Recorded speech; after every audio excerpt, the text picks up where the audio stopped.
বেশি মানতে হলে আমাকে করলে চল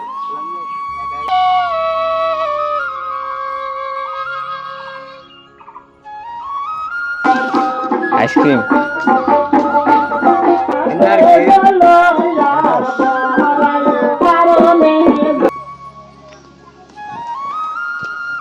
করো করো ভাগাভাগি করো। হ্যাঁ আমাকে দিবা না, তোমরা একলাই খাইবা। ও এরে দিবা, ওরে দিবা, ওরে দিবা, ওরে দিবা।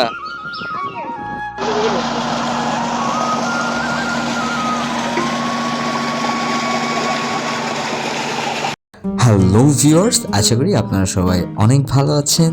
চলে আসলাম নতুন আরেকটি ব্লগ নিয়ে। তো ব্লগটা শুরু করেছিলাম মূলত জামালপুর হাইওয়ে থেকে। আমাদের এই যাত্রা মূলত বগুড়া শেরপুরের উদ্দেশ্যে।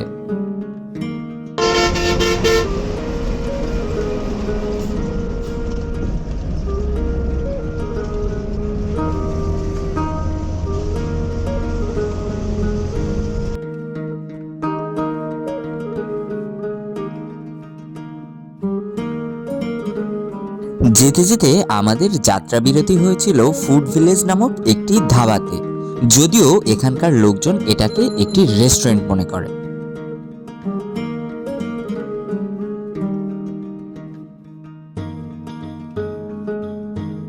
যাত্রা বিরতি শেষ করে পুনরায় আবারও গাড়িতে উঠে বসলাম এবং গাড়ি চলতে শুরু করলো। দেখলাম আমাদের গাড়ির পিছনেই রয়েছে হানিফ একটি বাস। আমরা কিন্তু বগুড়া চলে এসেছি। এটাই হচ্ছে বগুড়া বাস স্ট্যান্ড। আমার ভাই জয়, আমি মূলত তার বাসাতেই যাব। খালি হাতে তো আর যাওয়া যায় না, তাই চিন্তা করলাম মিষ্টি নিয়ে নেই। আমরা এখন যেখানে রয়েছি এটা হচ্ছে বগুড়া শেরপুর বাজার। এখান থেকে আমাদের যেতে হবে বথুয়াবাড়ি গ্রামে। আর বথুয়াবাড়ি গ্রামে যাওয়ার জন্য অপশন রয়েছে মাত্র 3টা: বাস, সিএনজি এবং অটোরিকশা। আমরা মূলত অটোরিকশায় বেছে নিয়েছিলাম, কারণ অটোরিকশায় বসে প্রাকৃতিক সৌন্দর্যটা একেবারে সামনে থেকে উপভোগ করা যায়। ঢাকার এই ব্যস্ততা জীবন পার করতে করতে প্রকৃতির অপরূপ সৌন্দর্য এবং মহিম মায়ার কথা হয়তোবা একেবারে ভুলেই যাওয়া হয়। তাই যখনই সময় পাই চিন্তা করি কোনো একটি গ্রাম থেকে একটু ঘুরে আসা যাক। আমরা কাজের তাগিদায় যতই শহরে থাকি না কেন, কিন্তু আমাদের মনটা পড়ে থাকে ওই গ্রামে, যেখানে রয়েছে ঐশ্বরিক একটি আলাদা শান্তি।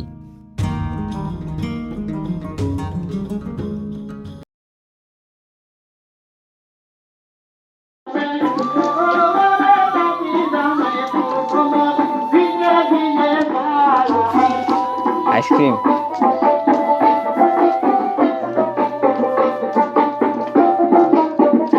কি কি আইসক্রিম আছে ভাই?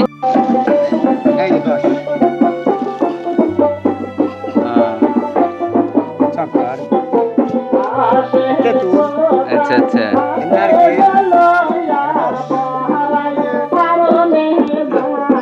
ভিউয়ার্স, এখন যেই ফুলটি দেখতে পাচ্ছেন এটা কিন্তু টগর ফুল। এই টগর ফুল গ্রাম এলাকাতে সচরাচর বাড়িতেই দেখা যায়। বিশেষ করে হিন্দু বাড়িতে পূজার কাজে এই ফুলটি খুবই ব্যবহার হয়ে থাকে।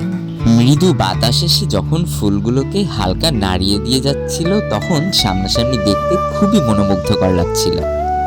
দেখেছেন, গাছ ভর্তি কাঁঠাল। এটা একমাত্র গ্রাম এলাকাতেই দেখা সম্ভব। পাখির কিচিরমিচির আওয়াজ কিন্তু কানে ভেসে আসছে।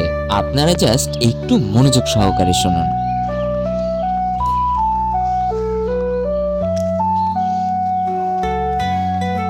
এই ভিডিওটা মূলত কিছুদিন আগে যে প্রচন্ড গরম পড়েছিল এবং পানির জন্য মানুষ হাহাকার করছিল, তখন আমি গ্রামে চলে গিয়েছিলাম। আর গ্রামে গিয়েই মূলত এই ভিডিওটা বানিয়েছি।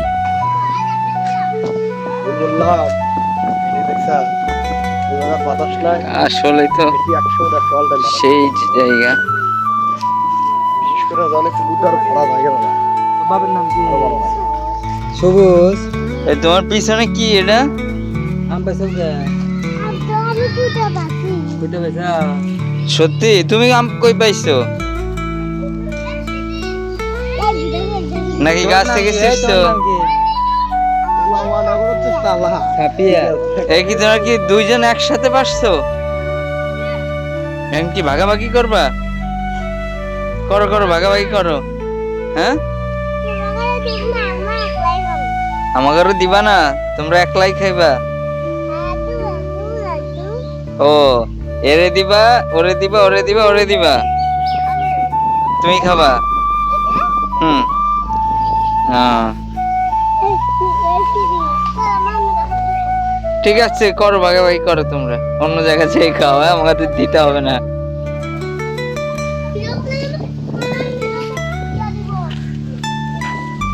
ভিউয়ার্স, আমরা যখন ঢাকার শহরে গরমের কারণে ছটফট করি, তখন এই গ্রামের মানুষ ঠান্ডা হাওয়ায় কিংবা বাতাসে মন এবং শরীর দুটোকেই ঠান্ডা করে রাখে। গ্রামের এই দৃশ্যগুলো দেখলে মনে হয় পুনরায় আবারও গ্রামে চলে যায়। আমি একদম শিওর আপনি যখন আমার এই ব্লগটি দেখতে পাচ্ছেন, তখন হয়তোবা আপনাদের নিজ নিজ গ্রামের কথা খুবই মনে পড়ছে।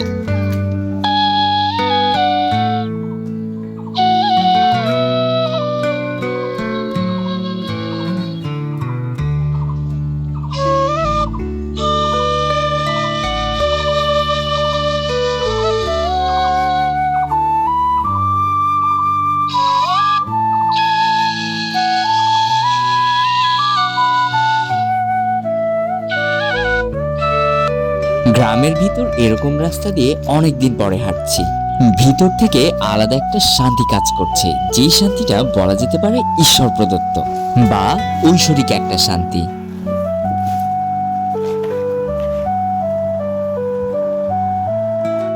ভিউয়ার্স, আমরা এখন বেরিয়ে পড়েছি স্নান করার উদ্দেশ্যে। তো আসুন আপনাদের দেখাই কোথায় আমরা স্নান করব, সেই জায়গাটি আপনাদের এখন দেখাচ্ছি। এই গরমে আশা করি আপনারা এই স্নান করার জায়গাটি দেখলে খুবই আফসোস করবেন আর আপনাদের আসতে খুবই মন চাইবে। তো চলুন আমরা কোথায় স্নান করি সেটা আপনাদের দেখাই।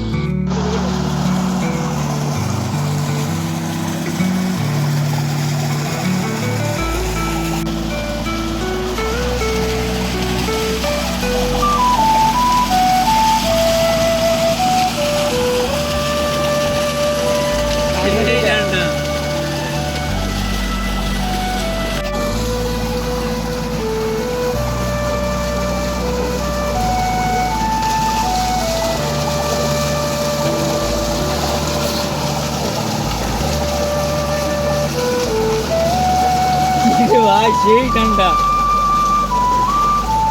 হয়ে গেছে।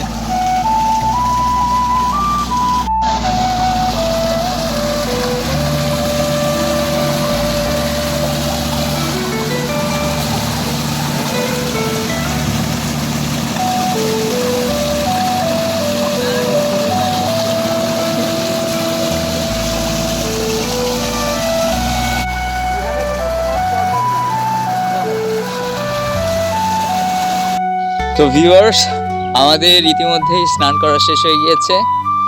তো আসলে এর যে একটা মজা, এর যে একটা আনন্দ, সেটা আসলে ভাষায় প্রকাশ করার মতো নয়।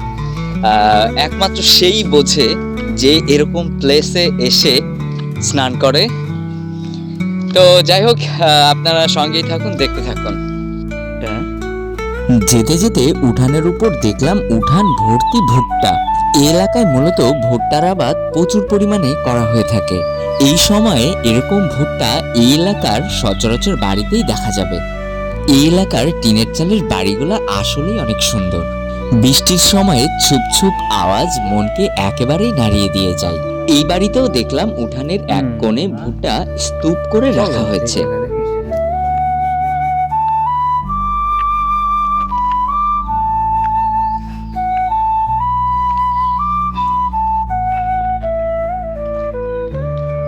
বাগানের মধ্যে দিয়ে সুন্দর রাস্তা, হাঁটলেই মনটা জুড়িয়ে যায়।